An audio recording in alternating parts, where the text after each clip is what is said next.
उत्तानासन योग पूरे शरीर को अच्छी स्ट्रेच देता है और दिमाग में ऑक्सीजन सप्लाई बढ़ाने में मदद करता है। इस आसन को अंग्रेजी में स्टैंडिंग फॉरवर्ड बेंट पोज या इंटेंस स्ट्रेच पोज भी कहते हैं। उत्तानासन संस्कृत भाषा का शब्द है, जिसका शाब्दिक अर्थ जोर से खिंचाव, स्ट्रेचिंग करने वाला आसन है।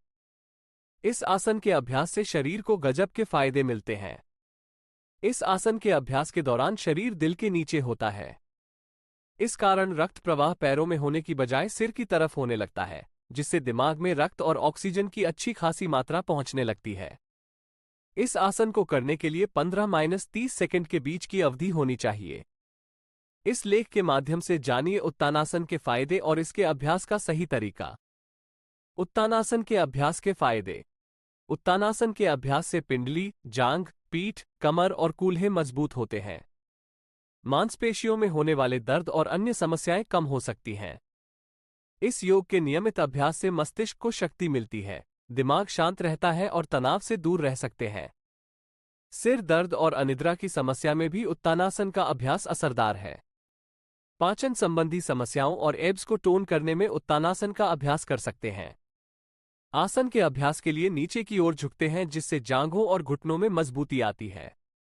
High blood pressure, asthma, sinusitis और ऑस्टियोपोरोसिस जैसी समस्या में इस योग के अभ्यास से राहत मिलती है। उत्तानासन के अभ्यास का तरीका। स्टेप 1, योग मैट पर सीधे खड़े होकर दोनों हाथों को हिप्स पर रखें। स्टेप 2, अब सांस अंदर खींचते हुए कमर को मोड़ते हुए आगे की ओर झुकें। स्टेप 3, फिर हाथों से टखने को पीछे की ओर पकड़ते हुए पैर सीधी रेखा में रखें। स्टेप 4, इस दौरान सीना पैर के ऊपर छूता रहेगा। स्टेप 5, अब जांघों को भीतर की ओर दबाने का प्रयास करें और शरीर को एड़ी के बल स्थिर करें।